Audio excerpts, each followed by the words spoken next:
Felipe no fue un discípulo del Señor Jesucristo. La primera mención que nos hace la Biblia acerca de este personaje, de este hombre, es que fue un diácono en la iglesia primitiva de Jerusalén. Parece mentira una iglesia tan grande, tan bonita, tan bendecida, con una palabra extraordinaria, la presencia de los apóstoles que habían estado personalmente con el Señor Jesucristo, que el primer problema que tuviera esa preciosa iglesia fuera la hora de la comida. Dice que hubo murmuración. En la iglesia primitiva hubo murmuración. Porque por lo visto algunas viudas de hombres judíos, pues según las viudas no judías, decían que se les ponía más cantidad y mejor porción a ellas a la hora de la comida. Y que a las viudas griegas se les ponía menor cantidad y tal vez de menos categoría. Fíjense ustedes por dónde el enemigo se quiso meter en la iglesia primitiva, a la hora de la comida. No había problemas de doctrina, no había problemas de divisiones internas, pero sí había un conato, un principio de algo terrible que puede despedazar a un ministerio, a una iglesia, como es la murmuración. Leamos la historia en Hechos capítulo 8, del versículo 26 en adelante, y si me pueden acercar un poquito de agua, os lo agradezco. Un ángel del Señor le habló a Felipe diciendo: levántate y ve hacia el sur por el camino que desciende de Jerusalén a Gaza, el cual es desierto. Versículo 27.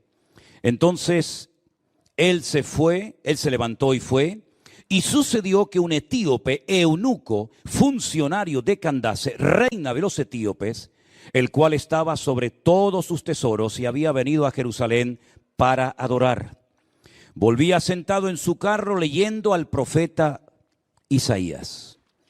Y el Espíritu le dijo a Felipe: acércate y júntate a ese carro. Acudiendo Felipe le oyó que leía al profeta Isaías y dijo: ¿pero entiendes lo que lees? Y él dijo: ¿cómo podré si alguno no me enseñare? Y le rogó a Felipe que se subiese con él, que se sentara con él. El pasaje de la escritura que leía, fíjense qué pasaje tan interesante, una porción de Isaías capítulo 53. Como oveja a la muerte fue llevado, y como cordero mudo delante del que lo trasquila, así no abrió su boca. En su humillación no se le hizo justicia, mas su generación, ¿quién la contará? Porque fue quitada de la tierra su vida. Respondiendo el eunuco le dijo a Felipe: te ruego que me digas de quién dice esto el profeta, de sí mismo o de algún otro. Entonces Felipe, abriendo su boca y comenzando desde esta escritura, le anunciaba el evangelio de Jesús. Y yendo por el camino, llegaron a cierta agua y le dijo el eunuco: aquí hay agua, ¿qué impide que yo sea bautizado? Felipe le dijo: si crees de todo corazón, bien puedes. Y respondiendo dijo: creo que Jesucristo es el Hijo de Dios. Ese versículo, el que acabo de leer, el 37, no está en los manuscritos originales. Se leería el 36 y pasaríamos directamente al 38. Este fue un versículo que se añadió siglos más tarde por alguien que no se sabe, pero no perjudica el texto, la historia, simplemente es como una especie de aclaración. Pero por si lo oyen por ahí, es que el versículo 37 no está en los manuscritos. Es verdad, no está. Es simplemente una aclaración, tal vez de un escriba, de un copista que quiso poner eso, ¿verdad? Tal vez lo oyó y lo puso, pero no altera para nada el texto. Seguimos. Mandó parar el carro y descendieron ambos al agua, Felipe y el eunuco, y le bautizó. Cuando subieron del agua, el Espíritu del Señor arrebató a Felipe y el eunuco no le vio más y siguió gozoso su camino. Pero Felipe se encontró en Azoto y pasando anunciaba el evangelio en todas las ciudades hasta que llegó a Cesarea. ¿Cuántos dicen amén? Y es el momento para coger un poquito de agua. Esta historia a mí personalmente siempre me ha llamado mucho la atención, porque es una historia milagrosa. Primero vemos que un ángel le habla a Felipe. Segundo lugar, vemos que después le habla el Espíritu a Felipe y después vemos algo que solamente había ocurrido dos veces en el Antiguo Testamento, cuando una persona está en un lugar y es transportado a otro. El caso de Enoc y el caso del profeta Elías. En el Nuevo Testamento no hay nadie que haya sido llevado y aparece en otro lugar. Esta ciudad que menciona aquí la Biblia, Azoto, es la ciudad de Asdod y está exactamente a 35 kilómetros de donde Felipe estaba bautizando al eunuco. El Señor le arrebató y se lo llevó a 35 kilómetros de distancia. ¿Lo creen? ¿Sí o no? Es lo que dice la palabra de Dios, ¿verdad? La primera vez que vemos a Felipe en la Biblia lo vemos en la iglesia primitiva, sirviendo. La palabra diácono es una palabra griega que significa servidor. Y eso es lo que era Felipe, pero cuidado, los diáconos de aquella época no eran como los diáconos hoy en día. Los diáconos de aquella época eran hombres impresionantes. Yo creo que muchísimos pastores no tenemos ni los requisitos que tenían los diáconos de la iglesia primitiva para servir al Señor. Dice que tenían que ser hombres llenos del Espíritu Santo, de buen testimonio y de sabiduría para servir las mesas. Claro, el follón que se había armado a la hora de la comida, se necesitaban hombres evidentemente con mucha sabiduría. Porque para que las mujeres se llevaran, bueno, vamos a dejarlo ahí. Un diácono, un servidor, un camarero dentro de la iglesia primitiva. La segunda vez que lo vemos, después de que se produce un conato de persecución en Jerusalén, cuando matan a Esteban, ¿se acuerdan? Dice que comienza una persecución en Jerusalén y todos son esparcidos. Y él llega a Samaria y allí les predica el evangelio. Y dice que en Samaria la gente unánime escuchaba atentamente las palabras de Felipe, oyendo y viendo las señales que hacía. Una auténtica revolución espiritual, a tal punto que la iglesia primitiva le dicen a Juan y a Pedro, oye, vayan a Samaria a ver qué es lo que está pasando allí. Porque nos están llegando noticias de un avivamiento, de un despertamiento espectacular. Y Felipe está en medio de la ola y queremos ver qué es lo que está haciendo este diácono. Así que de diácono, de servidor de la iglesia primitiva, pasó a ser un tremendo hombre, un evangelista utilizado en Samaria, donde el Señor Jesucristo había estado años atrás. Y la siguiente vez que lo vemos, este caso, ya lo vemos como un misionero. Un hombre que está en Samaria sirviendo al Señor, predicando el evangelio, pero el Señor le dice, deja todo esto y vete por un camino que es totalmente desierto.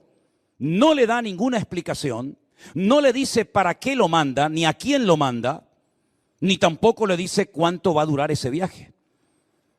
Yo comparo a Felipe, si me permiten el ejemplo, con el patriarca Abraham. El patriarca Abraham vivía muy bien en Ur de los Caldeos. Tenía su familia, sus tierras, sus posesiones, su esposa. Pero un día el Señor le habló y le dijo, sal de tu tierra y de tu parentela. Lej lejá, le dicen en el texto hebreo. Lej lejá, la traducción sería, vete para ti mismo. Es decir, que si te quedas vas a perder muchas bendiciones. Pero si sales, el que más favorecido va a salir de todo esto, vas a ser tú. Así que sal, déjalo todo. No le preguntó, Señor, ¿y a dónde voy? ¿Y por qué tengo que salir? ¿Es que acaso no me puedes bendecir aquí? ¿Es que aquí no me puedes prosperar?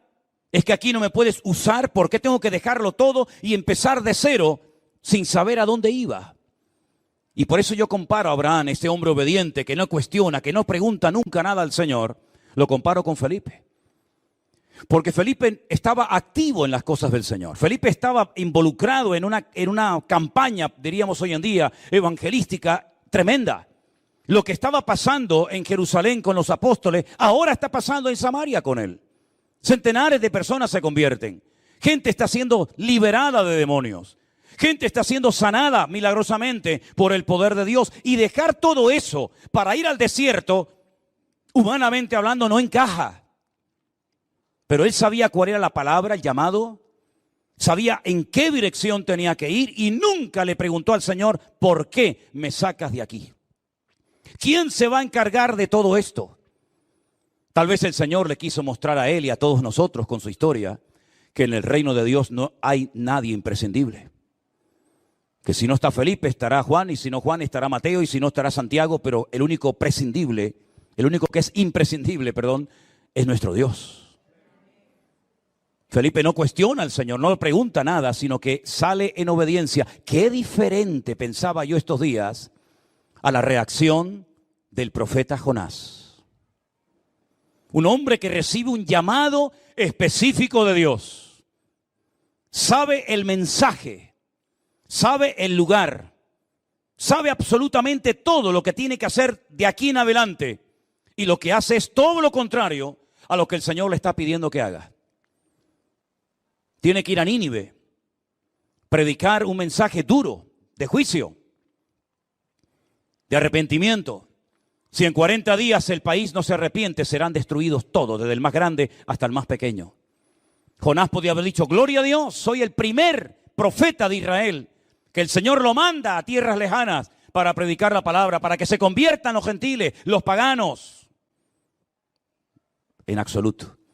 Vivía en Jerusalén y dice que descendió, primer descenso, hasta Jaffa, o Jope, como se conoce bíblicamente, y allí paga su billete, se monta en un barco y desciende al camarote de más abajo, segundo descenso.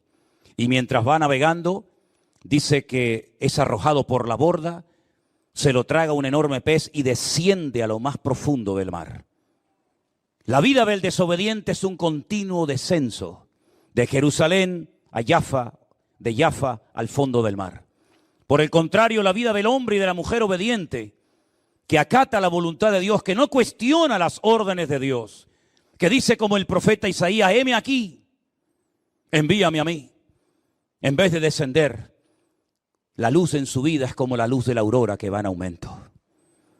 Felipe sale rumbo al desierto, a una región que hasta el día de hoy se llama exactamente igual, la famosa Franja de Gaza, donde había vivido un juez muy famoso llamado Sansón, ¿se acuerdan?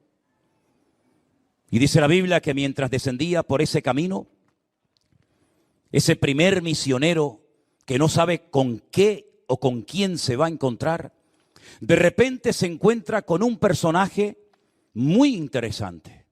Es un hombre de color, de África, de Etiopía, funcionario de una reina de ese país que dice aquí que era funcionario de la reina Candace. Candace era el título que se le daba a todas las reinas de Etiopía.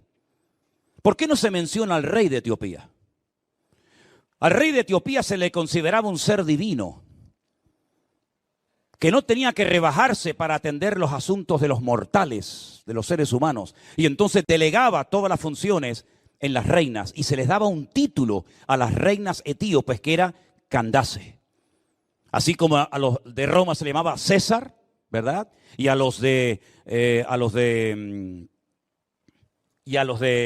filisteos se le llamaba Abimelech, ¿verdad? Y a los de Egipto se les llamaba faraones, a las reinas etíopes se les llamaba Candace. Y este era el ministro de Hacienda, el que llevaba todo el dinero, toda la economía de Etiopía en aquellos tiempos. Había subido a Jerusalén. Ahora imagínense lo que es ir en un carromato desde Etiopía, el Cuerno de África, hasta Jerusalén para ir a adorar a Dios. ¿De dónde había aprendido o recibido este conocimiento, este temor de Dios? Nadie lo sabe. Se especula. Algunos dicen que la reina de Saba, que era de Etiopía, cuando tuvo relaciones y fue a Jerusalén tiempo atrás para conocer a Salomón, pues puede ser que ella llevara el conocimiento y la palabra de Dios a su país, pero simplemente una hipótesis, simplemente una opinión, un comentario. La cuestión está que este hombre había hecho un montón de kilómetros para llegar a Jerusalén. Probablemente, opinan algunos, que estuvo en el día de Pentecostés y conoció a algunos discípulos y ya retornaba a su país y consiguió milagrosamente, seguramente le tuvo que costar una fortuna, un pergamino de una porción del libro del profeta Isaías. En aquellos tiempos, la Biblia que se utilizaba era lo que se llama la Septuaginta. pocos sabían leer el hebreo bíblico. Y entonces lo que había hecho Ptolomeo, un rey griego, había llamado a 72 sabios de Jerusalén para que fueran a Alejandría, la biblioteca más grande de la época del mundo, y tradujera el Antiguo Testamento del hebreo al griego. Y metió a esos 72 intérpretes o traductores en 72 habitaciones diferentes. Y después de un tiempo salieron y todas las traducciones coincidían exactamente igual, sin la más mínima variación de una a otra. Y para redondear el número, se conoce la Biblia, la primera traducción del Antiguo Testamento al griego se conoce como la Septuaginta. Cuando vean una LXX, hace referencia a la primera traducción de la Biblia. La siguiente fue la Vulgata, que fue la traducción al latín, y así sucesivamente. Este hombre había comprado probablemente un pergamino, una parte del pergamino del profeta Isaías. Y qué curioso, que venía leyendo, vuelvo a repetir, este texto que dice: como oveja a la muerte fue llevado, y como cordero mudo delante del que lo trasquila, y no abrió su boca. En su humillación no se le hizo justicia, mas su generación, ¿quién la contará? Porque fue quitada de la tierra su vida. ¿Saben cuántas profecías hay en la Biblia? 660. 660 profecías, de las cuales 109 hacen referencia a la primera venida de Cristo y 221 a la segunda venida de Cristo. Es decir, 330 profecías. El 50% de las profecías de la Biblia apuntan directamente a la figura de Yeshua, o si lo prefieren, de nuestro Señor Jesucristo. Y de todas las profecías, el capítulo por excelencia que habla de los sufrimientos del Mesías, de la venida del Señor a este mundo, es, sin lugar a dudas, Isaías capítulo 53. Léanlo esta noche y si pueden, apréndanselo de memoria. Es un capítulo extraordinario, ¿verdad? Todos nosotros nos descarriamos como ovejas, cada cual se apartó por su camino, mas el Señor cargó en él el pecado de todos nosotros. Por su llaga fuimos, ¿verdad? Ese capítulo tan extraordinario. Felipe se acerca al carro, no ahora dirigido por un ángel, sino ahora es el Espíritu que mora en él el que lo impulsa a acercarse a ese carromato, y se da cuenta de que viene leyendo esa porción del libro del profeta Isaías. Y le hace una pregunta muy interesante. Aquí vemos cómo empezar, cómo iniciar una conversación para llevar a un alma a los pies de Cristo. Porque si algo necesitaba el etíope eunuco era dirección, ayuda, orientación bíblica. Y este hombre la aceptó y de hecho la pidió. ¿Entiendes lo que lees?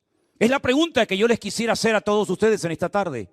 Cuando ustedes leen la Biblia, ¿la entienden? ¿Disfrutan de su lectura? Porque la Biblia de nada sirve leerla y no entenderla.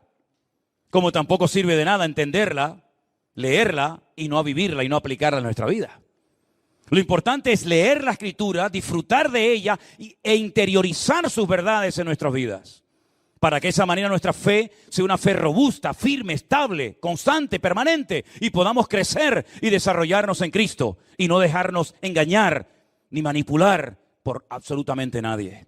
Él no entendía quién fue llevado al matadero, a quién no se le hizo justicia, a quién se llevó a la muerte. Está hablando de otra persona, está hablando de sí mismo. No entendía absolutamente nada, pero él venía leyendo. Qué ejemplo, ¿no? Va a Jerusalén, que no lo van a dejar entrar en todos los departamentos del templo, porque el libro de Deuteronomio prohibía la entrada a eunucos a la presencia del Señor. Segundo, es un gentil que podía ser un prosélito. ¿Qué es un prosélito? Un prosélito era un hombre que se dejaba circuncidar, que se convertía al judaísmo y tenía ciertos privilegios, pero nunca iguales a los de los judíos. Y a pesar de todo, este hombre hace un viaje largo de ida, de vuelta, y aprovechando el tiempo por el camino, va leyendo nada más y nada menos que al profeta Isaías. Felipe se monta en el carro, seguramente viajaron durante días, No era solamente Felipe y el etíope, seguramente llevaba sus esclavos, sus soldados o lo que fuera. Y cuando llegan a un lugar, dice la Biblia, que sale del etíope, sale del eunuco, la pregunta de, aquí hay agua, ¿qué impide que yo sea bautizado? Seguramente Felipe le habló del bautismo, porque tanto en el judaísmo como en el cristianismo se entra con el acto público del bautismo. Lo que pasa que en el judaísmo se llama mikveh y en el cristianismo se llama el bautismo. Pero es prácticamente igual, es lo mismo, es sumergir a una persona. Sumergirla, dije, ¿no? O sumerger, ¿qué dije? Sumergir, eso, sumergir a la persona, ahogarla un poquito. Y este hombre quería ir en serio con el Señor. Este hombre quería verdaderamente rendirle su vida a Cristo. Y lo hizo. Y Felipe le dijo, si tú crees de todo corazón, fíjate qué requisito, ¿no? ¿Y cuándo vas a pagar los diezmos? ¿Has hablado en lenguas? ¿Y las primicias cuándo me las vas a dar? Qué diferente eran los predicadores de la Biblia los de hoy en día, ¿verdad? Ese evangelio tan hermoso, lo entregaban así tal cual era. Mira, ¿tú crees en Jesucristo de todo corazón? Claro que creo. Pues ya está, pues no nos compliquemos la vida, hijo. Dice que lo bautizó. Al momento de salir del agua los dos, Felipe desapareció instantáneamente de su presencia. El Señor lo transportó a 35 kilómetros de distancia. Lo dejó a mitad de camino, lo dejó en Asdod. Todavía tenía camino para llegar a Cesarea, donde finalmente lo vemos casado con 4 hijas y dándole hospedaje al apóstol Pablo en su casa y también recibiendo a Agabo, aquel profeta que venía a advertirle de ciertas y determinadas cosas al apóstol Pablo, ¿verdad? Y dice la Biblia algo que me llama mucho la atención, que el etíope nunca más lo volvió a ver, pero dice que siguió gozoso su camino. ¿Cuántos dicen amén? Es decir, el énfasis no está en el instrumento, en Felipe. Ya Felipe hizo y dijo lo que tenía que hacer y decir. Fuera, se acabó. Ahora el protagonista es el gozo del Señor que ha entrado a morar en ese corazón. Y eso es lo que nosotros tenemos que tener bien claro en nuestra vida. Siempre habrá un instrumento, un hombre, una mujer, una persona, alguien que nos habló de Cristo, que nos llevó a los pies del Señor, la primera Biblia que nos regaló a alguien, ¿verdad? La primera invitación a un culto, etcétera, etcétera. Pero no nos olvidemos de que a quien tenemos que adorar y honrar y exaltar no es al instrumento, sino es al Dios que utilizó a ese instrumento. ¿Cuántos dicen amén? Y en este caso, Felipe era un instrumento. Aleluya, nada más que un instrumento.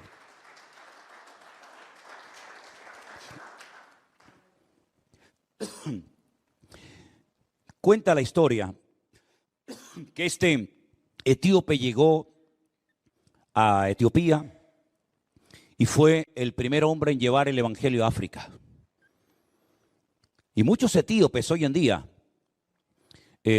practican muchas cosas del judaísmo, porque no solamente aprendieron tal vez de la reina de Saba, sino tal vez de este hombre que todavía le faltaba mucha instrucción. Prueba de ello es que Israel hizo una operación llamada Operación Salomón hace unos cuantos años atrás, donde llevó de Etiopía a 80,000 etíopes a Jerusalén, porque decían o dicen que tenían algo que ver con los judíos de antaño. Lo llaman los falashas, los únicos judíos negros del mundo, ¿verdad? Y vemos en esta historia que Dios sabía dónde estaba el etíope eunuco. Felipe, cuando salió de Samaria, no sabía dónde iba. No sabía lo que se iba a encontrar. Pero el Señor sabía perfectamente que en medio de aquel camino desértico, que no había nada ni nadie, se encontraba un adorador, se encontraba un hombre con hambre de Dios. Y es que siempre pasa lo mismo. No solamente con el etíope eunuco, sino también con el carcelero de Filipo. Y también con aquel que debajo de una higuera dice que era un verdadero israelita y nadie lo sabía y el Señor lo descubrió. Y también con aquel centurión romano que en Cesarea dice que daba limosnas y adoraba al Señor, llamado Cornelio, y que mucha gente lo conocía y otros no, pero el Señor sabía dónde estaba. Y como aquella mujer encorvada que hacía 18 años que nadie se fijaba en ella, tal vez era el motivo de risa de los niños. Pero sin embargo dice la Biblia que detrás de unas cortinas donde nadie podía verla, el Señor la vio, la llamó y le dijo: mujer, eres libre de tu enfermedad. En otras palabras, no hay nada, ni un solo detalle de nuestra vida que pase desapercibido ante los ojos del Señor. Él sabe cómo estás hoy, ahora mismo ahí, sentado en esa silla. Él sabe lo que tu matrimonio necesita. Él sabe lo que está pasando por tu mente, lo que has llorado, lo que has sufrido, lo que te han hecho, lo que no te han hecho. Él lo sabe todo de tu vida. Mis ojos vieron tu gloria en nuestro embrión. En el embrión nosotros pudimos tener una conciencia de la existencia de ese Creador, Dios Todopoderoso. No hay ni un solo detalle que se escape a los ojos del Señor. Él es un Dios omnisciente, todo lo sabe, el pasado, el presente y el futuro, mucho mejor que todos y cada uno de nosotros. Y ahí estaba este pobre hombre, leyendo y leyendo y leyendo, esforzarse de quién habla, quién es este cordero, y quién es esta oveja, y por qué lo mataron, y por qué no lo mataron. Y el Señor dice a Felipe, vete y háblale a este alma de mi amor, de mi persona, de mi palabra. Y exactamente igual ha ocurrido contigo y conmigo. Yo nunca busqué a Dios. Puede ser que algunos de aquí fueran religiosos y fueran a misa o a cultos y leyeran la Biblia. No es mi caso. Jamás me interesaron las cosas de Dios. Jamás me interesó nada de Dios, ni de la Biblia, ni de nada de eso. Y yo nunca le busqué. Pero Él me buscó a mí y me encontró. Y si en esta tarde tú has venido a este lugar, no es por casualidad. Es porque el Señor ha pensado en ti. Y ha movido muchas circunstancias y factores. Y ha hecho posible que tú llegaras hasta este lugar. Para que hoy sepas que Dios te ama. Y que te ha buscado. Y que antes de tu nacimiento, ya Él había muerto por ti. En una cruz derramando su sangre. Ese es nuestro Dios. Porque yo al principio de mi conversión me preguntaba y decía, Señor, si tú moriste hace 2000 años, yo allí no estaba. Yo no había cometido ni un solo pecado en aquel momento. Pero el Señor sabía que los iba a cometer.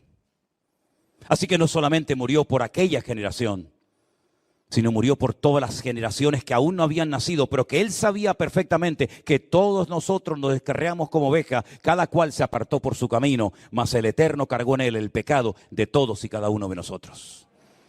Así que por eso dice la Biblia que Él no tiene que morir todos los años, sino que Él hizo un sacrificio una vez y para siempre.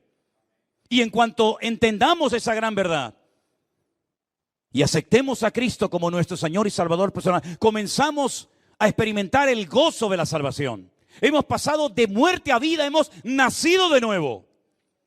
Nuestro nombre ahora mismo, hermano, está escrito en el libro de la vida. Si muriéramos en esta noche, iríamos directamente a la presencia del Señor. ¿No es maravilloso todo esto? Es increíble saber que Dios me amó a mí, aleluya, aunque yo a Él no lo había buscado. La primera vez que me llevaron a una iglesia era día de escuela dominical, un domingo a la mañana. Y se enseñó ese día. Yo de verdad que me quedo sorprendido cómo puedo recordar algo que se me enseñó hace 50 años o más, yo qué sé.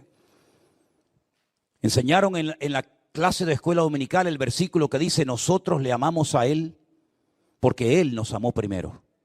Y yo salí de ahí repitiéndolo y repitiendo. Yo creo que ya fue un principio de algo que Dios iba a darme, ¿no? Con el paso de los tiempos. Y yo me preguntaba, ¿nosotros le amamos a Él? Porque Él nos amó primero. Y por la tarde fui y le quería preguntar a aquel señor que llamaban pastor, ¿en qué nos amó Dios primero? Y justamente predicaron del hijo pródigo. Y ahí entendí el amor de Dios que me transformó la vida hasta el día de hoy. Pero esta paz que tenemos, hermanos, este gozo, a pesar de todo lo que ha ocurrido y va a seguir ocurriendo en el mundo, muchos no tienen esta paz. Muchos están por ahí afuera, indiferentes, fríos, no quieren saber nada. Pero estoy seguro que en esta isla tiene que haber uno como este etíope, que está leyendo la Biblia, que está orando, que está clamando a Dios, Dios mío, mándame a alguien, mándame una señal, un ángel, quien sea, que venga y me muestre el camino. ¿Y por qué no oramos cada día para que Dios ponga ese etíope en nuestro camino? Porque Dios sabe dónde están. Yo no sé si es en Arona, en Adeje, en la punta de Teno, no sé dónde están, pero el Señor los está viendo ahora mismo. Y si nosotros nos dejamos usar, porque ahí está la cosa, si nos dejamos usar, seríamos capaces de decirle, Señor, cuenta conmigo si en esta semana hay alguien que se va a quitar la vida, que ya no aguanta más, pero yo puedo llevarle tu palabra, úsame, cuenta conmigo. ¿Cuántos estarían dispuestos? Gloria a Dios. Pues vivamos con esa expectativa cada día, queridos hermanos. No estamos en esta vida para ser el centro del universo, para que Dios gire en torno a mis necesidades, mis caprichos, mis ambiciones, mis sueños y mis planes. No, ese no es el Evangelio. El Evangelio es dar y dar y dar y dar a los demás, porque más bienaventurado es dar que incluso recibir. ¿Y por qué recibimos? Para poder dar, porque si no tenemos, ¿qué vamos a dar entonces? Felipe era un hombre lleno de Dios, un hombre que aprendió a servir mesas. Y Dios vio esa fidelidad, y la Biblia dice que el que es fiel en lo poco, Dios lo pone sobre mayores cosas. Y de diácono pasó a evangelista, y de evangelista pasó a misionero, y de misionero pasó a tener un hogar maravilloso, donde sus hijas también servían al Señor y predicaban la palabra, y darle hospitalidad a grandes hombres de Dios, como dije antes, como el apóstol Pablo. Por lo tanto, aprendamos y vamos a gozarnos en los tiempos de preparación. Bienaventurado el varón que se gozó y no menospreció el día de las pequeñeces, dice la Biblia.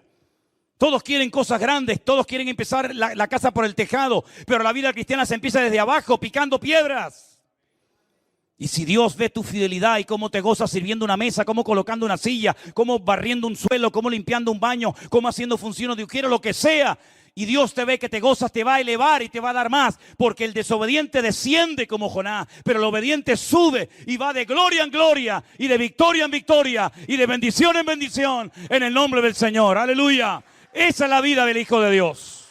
Esa es la vida de un cristiano. Ahora, ¿no se han preguntado ustedes alguna vez cómo es posible que haya miles y miles y miles de judíos en Jerusalén que están todo el día con la Biblia en la mano? Todo el día leyendo la Biblia. Los ortodoxos no trabajan, trabajan las mujeres, para que ellos estén con tiempo para orar y leer la Biblia. ¿No habrán leído este capítulo y los salmos y otros pasajes de la Biblia cientos y miles de veces? Cuando te ves a un niñito así con 8, 9, 10 años en Israel y es capaz de decirte libros enteros de memoria de la Biblia, ¿cómo es posible que no entiendan de quién habla el profeta Isaías? Que no lo entendiera el etíope eunuco, pues está bien, lógico, pero que no lo entiendan los que están todo el santo día con la Biblia en la mano, algo tiene que haber, una explicación bíblica tiene que haber. Claro que la hay, queridos hermanos, por supuesto que la hay. Y yo os voy a leer directamente de la Biblia, y con esta porción termino en esta noche. ¿Qué es lo que le está pasando a ese pueblo? ¿Por qué leen y no entienden? ¿Por qué tienen las Sagradas Escrituras desde la cuna? Y leen y leen y leen y no comprenden muchas verdades que cualquier niño hoy en día de la escuela dominical, de cualquier iglesia, podría explicarte perfectamente. En Isaías capítulo 29, los versículos del 9 en adelante, Isaías capítulo 29, es impresionante esta porción. Cuando tú estás allí en Jerusalén, a veces en una sinagoga, a veces hablando con un rabino, a veces en el muro de los lamentos o en cualquier otra parte, y comienzas a leer estos versículos, entiendes el porqué. Dice así la palabra de Dios. Dame un poquito aquí, por favor. En Isaías 29, versículo 9 dice: deteneos y maravillaos, ofuscaos y cegaos, embriagaos y no de vino, tambalead y no de sidra. Y ahora viene la revelación de Dios. Porque el Señor, el Creador, el Eterno, derramó sobre vosotros espíritu de sueño. Cerró los ojos de vuestros profetas y puso velo sobre las cabezas de vuestros videntes. ¿No dice el apóstol Pablo que tienen un velo como el velo que se puso Moisés, y hasta que no se conviertan a Cristo el velo no les será quitado? Aquí lo tienen. Tienen un velo sobre sus cabezas, y os será toda visión como palabras de libro sellado, el cual si dieren al que sabe leer y le dijeren, lee ahora esto, él dirá, no puedo porque está sellado. Y si diere el libro al que no sabe leer, diciéndole, lee ahora esto, él dirá, no sé leer. Dice pues el Señor, porque este pueblo se acerca a mí con su boca y con sus labios me honra, pero su corazón está lejos de mí. Su temor de mí no es más que un mandamiento de hombres que les ha sido enseñado. La Torá She'al-Peh, lo que ellos llaman la tradición, que tiene casi más peso o valor que la misma palabra escrita. Mandamientos, tradiciones, costumbres de hombres que se pasan de generación en generación. Esto no se puede hacer, esto es así, esto es así. Hasta el punto, fijaros hasta dónde han llegado lamentablemente, hasta el punto que cuando leen Isaías 53 le dicen, no busquen al Mesías ahí porque no está por ninguna parte. Màu lấy bút dạ quân tử mà ra đi đo sự diều hầu nham hiểm của tiểu nhân, nếu mà chẳng là tiền để tình chúng mày lên xuống như thủy triều dâng. Mày quê tao khi tao bên mày, mày lên cao đi tao trên này, đợi cho mày được bằng tao vị trí mày mơ bao đêm ngày men. Nhìn mặt của mày lại thêm dày men, tao đạp cho mặt mày thêm dày men, để sao lại phản tao men. Gọi là nỗi khổ đấy nhưng ai hay giờ đây tao biết lột cái bàn. Bạn mày cũng bán đứng đâm ngang, mày lại xem tình ai mà lý gian. Người ta say đắm vào tình thương, người ta gắn bó cả chặng đường. Tại sao bạn tao lại lật hướng, bạn tao đang sống tại khôn lường. Nói nhiều thứ rồi lại thôi, xã hội có nhiều thằng bãi mồi, xã hội có nhiều thằng khôn lường. Không biết không phải là cái tội, sống chỉ nghĩ đến cái lợi, có lúc cũng chỉ còn cái lợi. Đời cho mày được bao nhiêu cái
lòng tin phải đến trước thì những niềm tin sẽ đến sau. Sự thật nằm trong lòng người, đâu phải câu chuyện để biến tấu. Chiến đấu với kẻ giả dối đã chuyên sâu, đời có nhiều đường vòng tao vẫn đi thẳng như một chuyến tàu.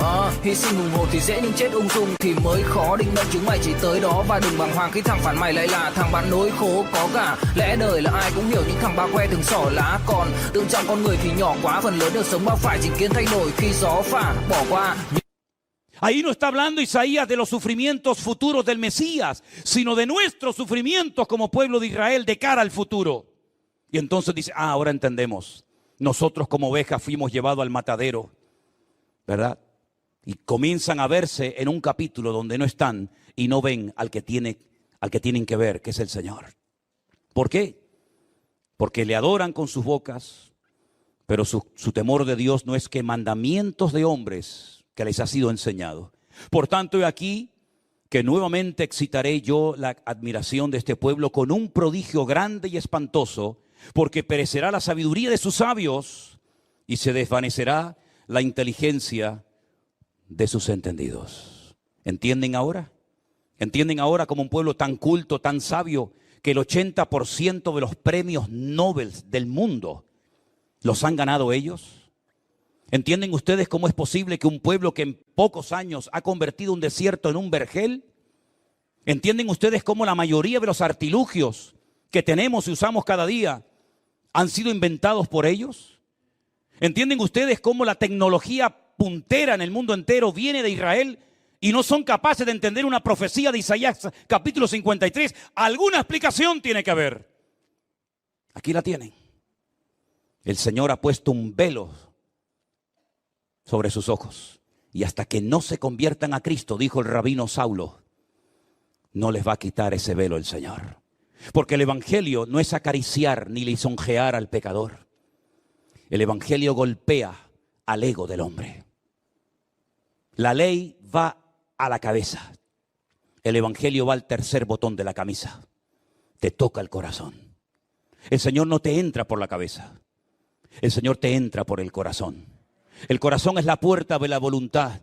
Es entregarle tu voluntad, tu sensibilidad. Es entregarle al Señor tu propia vida. Y no puedes tener solamente al Señor en la cabeza y por 40 centímetros que hay de la cabeza al corazón perder la salvación de tu alma. Gloria al Señor que hemos entendido que abriéndole nuestro corazón a Cristo, Él podrá llegar a nuestra cabeza. Y si lo entendemos, gloria a Dios. Y si no entendemos sus órdenes, no pasa nada, porque lo tengo en mi corazón y lo que no entiendo ahora, lo entenderé más tarde. Y si no lo entiendo nunca, no pasa nada, porque lo que tenía que entender, que Él es el camino, la verdad y la vida, que no hay otro nombre bajo el cielo dado a los hombres, que Él es el único mediador entre Dios y los hombres, lo he entendido y le he entregado mi vida y mi corazón a Cristo. Y ahora soy nueva criatura. Las cosas viejas pasaron, he aquí todo se ha hecho nuevo. Fuertes aplausos a Él. Gloria a Dios y a su nombre, y a su nombre. Ese es nuestro Dios. Aleluya. Bendito sea Dios, santo. Gloria a tu nombre, Jesús. Disfrutan ustedes con la palabra, ¿verdad? Pues eso es lo que yo quiero. Eso es lo que yo quiero. Que ustedes del pueblo de Dios disfruten con la palabra. Y no con el show del hombre, sino con la palabra de Dios, ese gozo, esa alegría. Sí, Señor, lo entiendo. Tu palabra me ministra, tu palabra me exhorta, tu palabra me anima. Eso es lo que yo quiero enseñar. Y llevo 40 años intentando hacerlo. Y gloria a Dios, lo estamos consiguiendo para la gloria del Señor. Cierra tus ojos ahí donde estás, mi querido hermano.